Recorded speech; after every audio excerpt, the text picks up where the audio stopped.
Aamna Qureshi is a Pakistani Muslim-American who adores words. She grew up on Long Island, New York, in a very loud household, surrounded by English for school, Urdu for conversation, and Punjabi for emotion. Through her writing, Aamna wishes to inspire a love for the beautiful country and rich culture that informed much of her identity. When she's not writing, she loves to travel to new places where she can explore different cultures, or to Pakistan, where she can revitalize her roots. She also loves baking complicated desserts, drinking fancy teas and coffees, watching sappy rom-coms, and going for walks about the estate, her backyard. She currently lives in New York.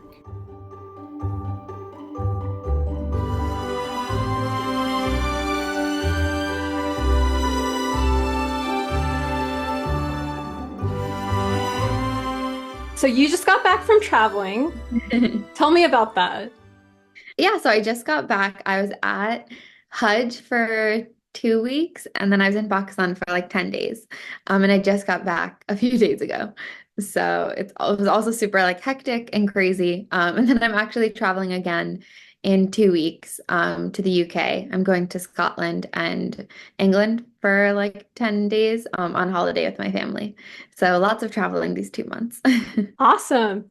Could you tell me more about Hajj? I'm just very curious to know what Yeah, exactly happens because I've never yeah. been.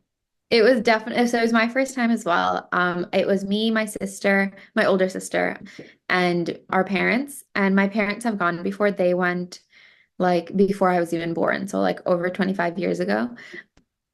And it was definitely so everyone's been asking me how it was. And like the way that I've been describing it is like I was like, it was definitely like a pilgrimage. And I know like it is a pilgrimage, obviously, but I feel like I didn't expect it to be as intense as it was.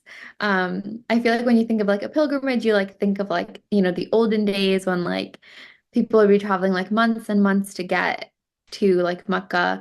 And like, I've heard like not my grandparents, but like their parents or generations before them, they would like travel by like ship to, go for Hajj, or like some people would travel by land, so they would go like months and months before. So like, that's like a real pilgrimage. But for me, I was just going, via plane a few days before the actual days of Hajj. So I didn't think it would be that intense. But when we got there, the heat was crazy. It was like I think 115 plus, and there were so many people. So like because of that too, obviously there's like a lot of heat. So as much as I had like prepared myself for it, I think the thing that was like difficult. I feel like the actual rituals of Hajj are not difficult at all. And they've like organized it really well. The group I went with was like really, really amazing. Like our organizers were always there for us. Like they had organized everything super efficiently and super well. And like, so we were really well taken care of. But obviously like the heat is out of everyone's control. And then also like the rush is out of everyone's control. But even so, like Alhamdulillah, like it went really, really well. And like I definitely had a much, I think, easier experience than probably like a lot of the people who were there. I was in like a hotel and like had air conditioning and like a bus and things like that. And so many people don't have all of those luxuries. So I was definitely super, super grateful for everything when I was there. That sounds awesome. What would you say was like the most surprising thing about the experience overall? So I think what was surprising me was like my capacity to be able to like handle things. I feel like even now, like if someone told me, like you have to like go and like walk for miles like in 115-degree heat and like do all of these things, I would be like, I can't do that. Like physically, I would not be able to do that. But when you're at Hajj, like I feel like Allah subhanahu wa ta'ala like gives you so much like energy, or just like things don't feel as hard as they sound like they would. So that was definitely like a surprise to me. Um, I guess like how much I was able to handle, or like the capacity I had for things, even like things that I think about now after I'm back, like, oh, that sounds really, really hard. Like, I don't know how I did that. I know it was just like, at the moment it didn't feel that hard. And it was because like Allah was giving you that like energy and like the strength to do all of that stuff.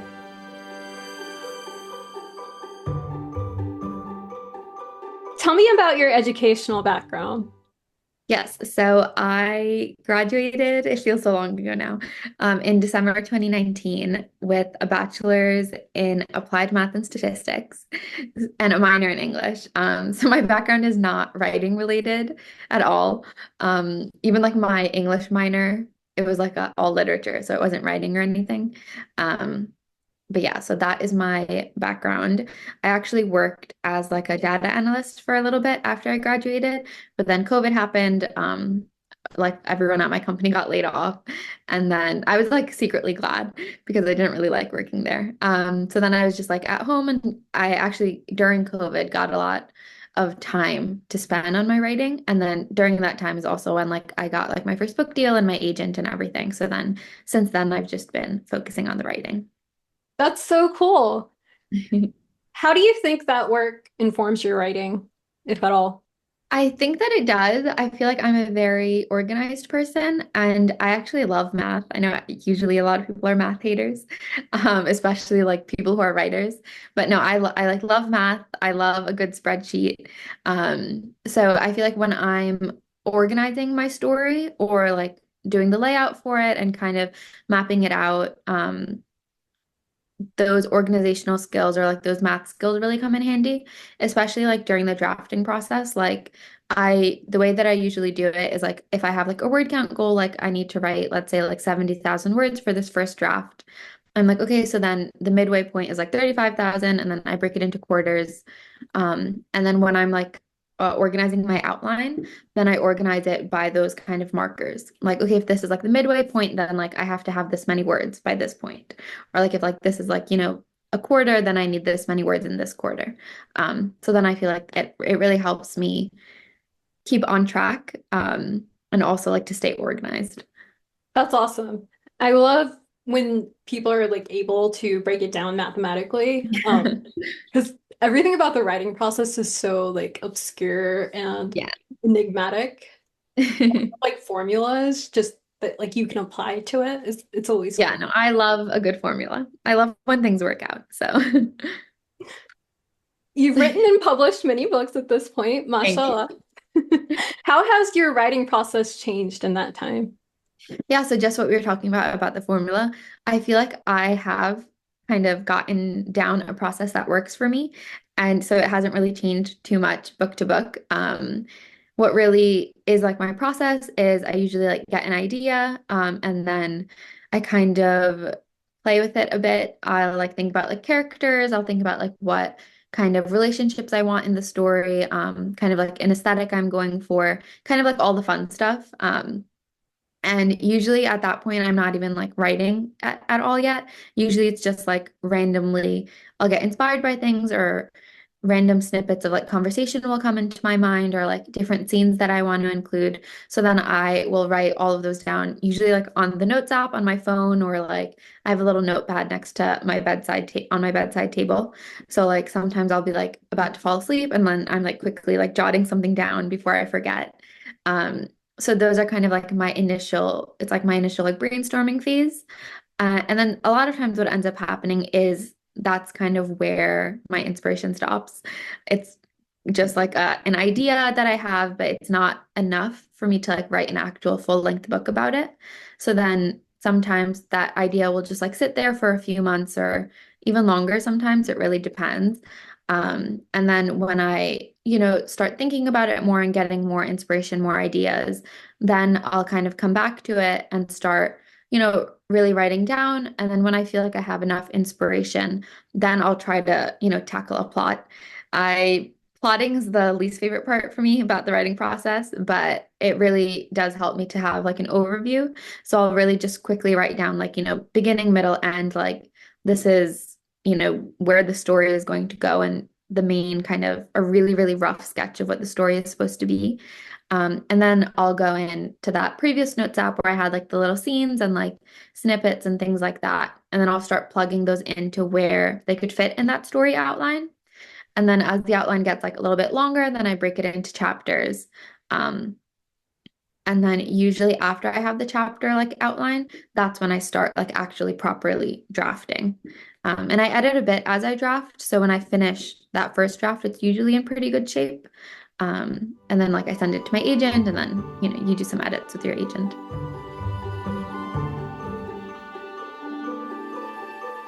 What do you know now that you wish you'd known during your debut? That's a good question. I feel like it's not pertaining to the writing process as much as it is just like the industry. I think when I was first starting out, I think I was like a bit naive to how things worked. I kind of thought that like all book deals were like the same, and like, all authors are also treated the same, but that's not the case in the industry. There's definitely like, even within like a publisher, like they have like their front list authors, they have like their, mid-list authors, stuff like that.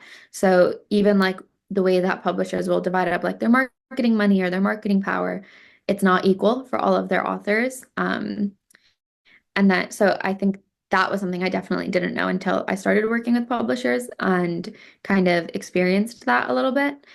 And I think another thing that I didn't know was kind of just like how hard it still is as like a person of color trying to get published or trying to make a name for yourself.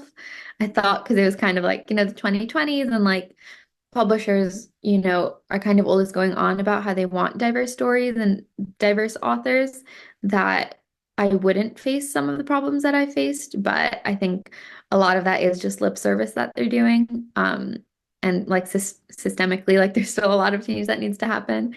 Even like, up till like today, I will get like crazy rejections from like, these like well-intentioned white ladies who like don't think that they're saying anything crazy, but it is just like either like a microaggression or like straight up racist. So I feel like that was surprising to me that I didn't expect. Yeah, no, I wish a lot more people talked about all that. I do think it really particularly harms marginalized people when Definitely. people don't talk about it. So And I think that I have like a really thick skin. So like when I hear stuff like that, it doesn't really bother me too much. But even so, like it does still bother me. But I feel like for any like new writers or like kind of more sensitive people as well, like it could literally turn you off from like the industry entirely. Like, because it's so, for me, it's just like tiresome. It's like annoying. I'm like, why in the year 2024 do I have to like deal with like ignorance? But for a lot of people too, it's like extremely like harmful. It can, obviously your writing is so personal to you, so it can completely like turn people away from the industry. So I think it is something that you should kind of brace yourself for if you're a person of color trying to, get published or be in this industry. To just kind of, be wary. I think I was very naive and didn't think that I would experience it at all, but then it was kind of like a reality check when I did.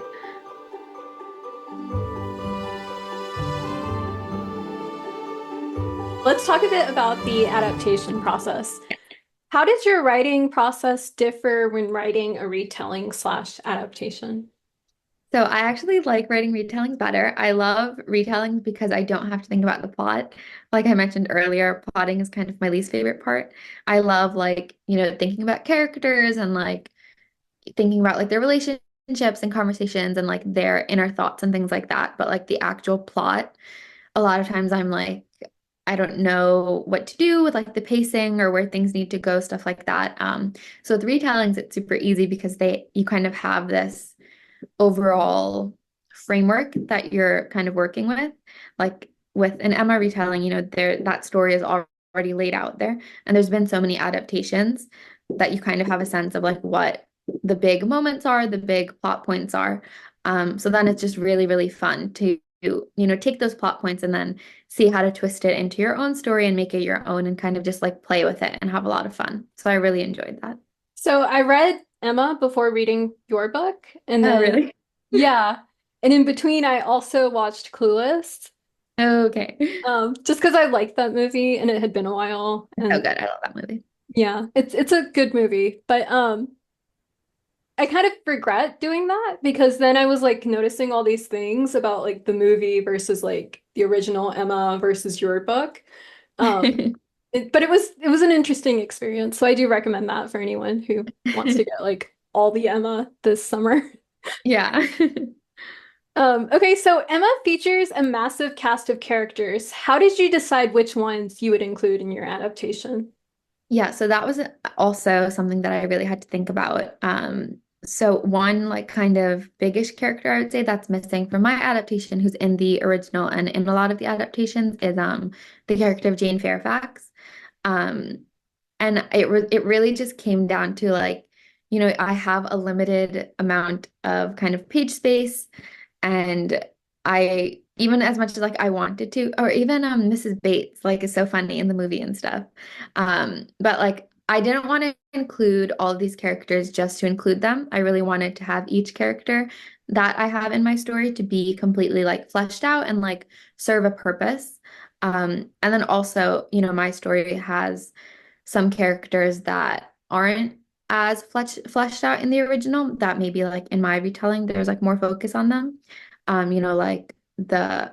Like Emma's sister's husband. I really like wanted to kind of show more of that of her sister and her husband's relationship in the book because she is so close with her sister. I think in the original she's not as close with her sister, but like I'm really close with my sister, so then I wanted to include that in my version. Um, so yeah, the picking and choosing of the characters really just came down to like who was best serving the story that I was trying to tell, and then who was I kind of just forcing into it, and the story could really, survive without those characters. So yeah. What were your non-negotiables in terms of like elements you absolutely had to include? Oh, that's good. Obviously, like the main characters and the romance. I think another really important thing for me was like I really wanted it to be funny. I think, Emma is so hilarious. The original book and most of the adaptations are so funny. So I really wanted my book to like have that sense of humor. And then I also, oh gosh, I lost my train of thought. Um, so yeah, the humor, the romance. I think a lot of it too, I wanted to really include like Emma's personality.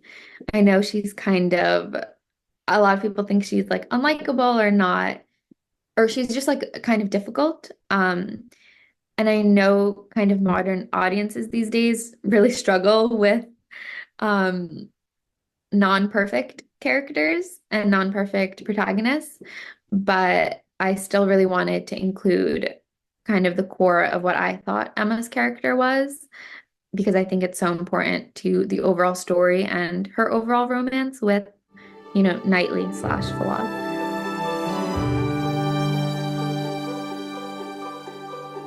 Yeah, at the beginning of Emma, Austen did write, I'm going to take a heroine who no one but myself will much like. I think it was very like intentional that she wanted it to be a deeply Yeah. unlikable character. But what was it about this deeply unlikable character that made you want to write an adaptation for her? Yeah, so I actually think that quote is so funny because I don't think that Emma is that unlikable. Like I love Emma. And I think honestly wanting to write this adaptation just came out of a love for the original story. And then in I think 2020, the Autumn to Wild adaptation came out, and it's literally like one of my favorite movies. I watched it and like I was like in love with it. So I was really largely inspired after watching that adaptation to be like, this would be so fun to write my own version of, in communities that I'm familiar with and kind of in a world that I could relate to. And I think a big inspiration from that was also Emma's relationship like with her father. Because, Mr. Woodhouse is so ridiculous, but like he's so funny and he's literally so similar to my own dad, where like a few of my friends watched the adaptation and they're like, oh, Mr. Woodhouse is like literally your dad. And I was like, he literally is. With just like how ridiculous he is in a very like lovable way. So I really, really loved seeing, Emma's relationship with her father, and, even if sometimes she's, not going about things the best way, her heart is in the right place. And I think deep down as well, she is kind of really lonely. So I don't think that she's unlikable. I think that there's a lot about her that is actually really lovable. So I kind of wanted to just write a story showcasing that. That's awesome. I love that. Thank you. I also loved all the extra stuff in the back of the book. Do you want to talk a bit about that and how you went about compiling all that? Yeah, so all of that extra stuff was really just I was just like talking about it with my editor. I was like, sometimes like books have like this like fun bonus content. Like if I like came up with some stuff, like would you like want to include it like in the final copy? She was like, oh yeah, like that'd be super, super fun. Like definitely if you think of anything, like go for it. So then I was just like thinking about different things from the story that could be really fun to include in the back. And then that's like how I came up with like, like their reading recommendation list, or Homera's reading list, and then Fuad's reading list, because they recommend books to each other throughout the story. So I thought that would be fun. And you get like a little bit of insight into the characters as well from their reading list, I think. And then, like the sisters' like favorite rom-coms to watch, because like the sister relationship is so important in the book. And then Papa's rules for life, I thought were really fun just because he, has these kind of arbitrary rules and things that he follows in the story that can sometimes be annoying for Homera, but they're still, I think it's just really comical. Yeah, it was a lot of fun to see. Yeah. What was your favorite food that Homera makes in the book? Who at this point I don't even remember a lot of the stuff that I put in, but there's a scene where she's making cream puffs, I believe, and I love cream puffs. I don't make them that often because it's like a kind of a 2-day thing where I make like the custard the day before and then I make the actual like pastry the day of. But I love cream puffs. You bake a lot, right? Yeah, yeah, I love baking. I could tell just based on like the text. I kept having moments where I wanted to like stop and try things because of Yeah. how well you wrote the recipes and Thank stuff. you. Thanks.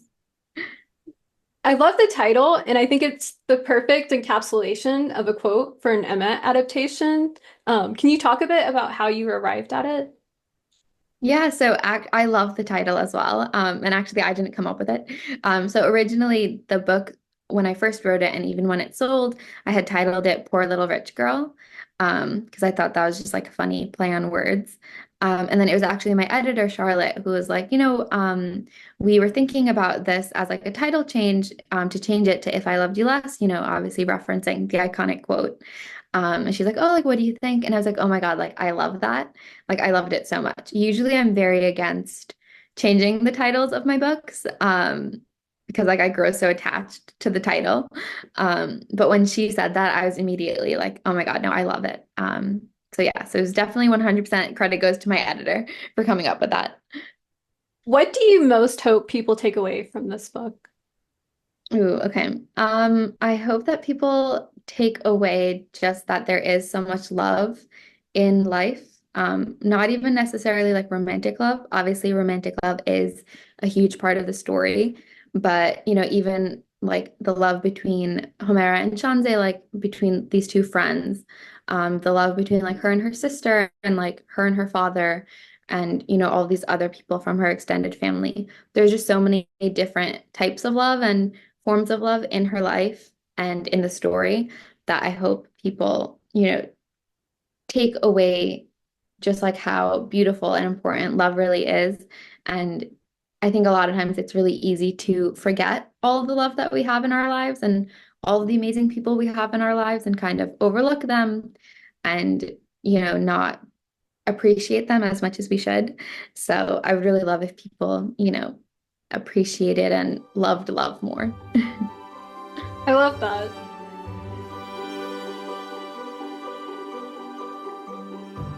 Can you give our viewers a writing prompt based on If I Loved You Less?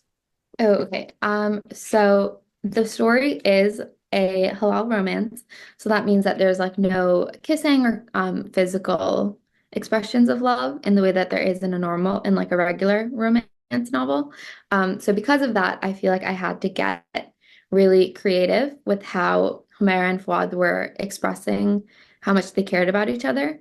So as a writing prompt, I would say come up with something that your characters can do for each other that expresses how much they care for each other without it being like physical touch. So like in the book, Homer and Fuad, they like recommend books to each other, or, he takes care of her when she's sick, or they like cook together, different things like that. So I'd say as a writing prompt, try to come up with something like that that conveys that your characters care for each other.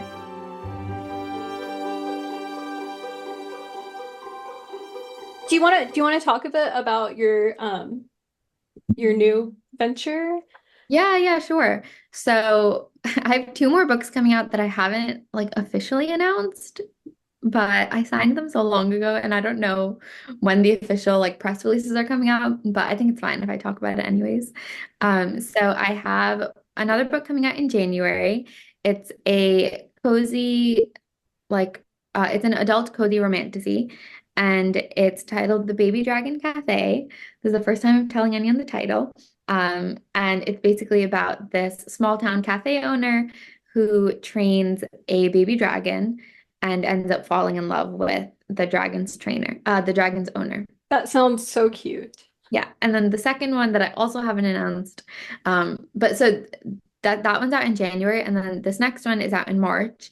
This one is a young adult cozy fantasy romance, and it's titled A Witch's Guide to Love and Poison, and it's about a garden witch whose sisters get poisoned, so then she has to team up with her rival to try and find a cure, and then they fall in love along the way. Super cute. Yeah, so I'm really excited for both of them. Hopefully have official press releases soon. But I'm actually also on deadline for both of them right now. I've been Oh, doing like wow. line edits and the copy edits. Um, Well, thanks so much for making time for this then. yeah, of course. Thanks so much for having me. Yeah, of course. It's great to finally get to know you and hear more about your work. Yeah, it was so nice chatting. Hope you get some rest. Thank you. Thank you so much. Thanks for doing this again. Have a good night. You too. Bye.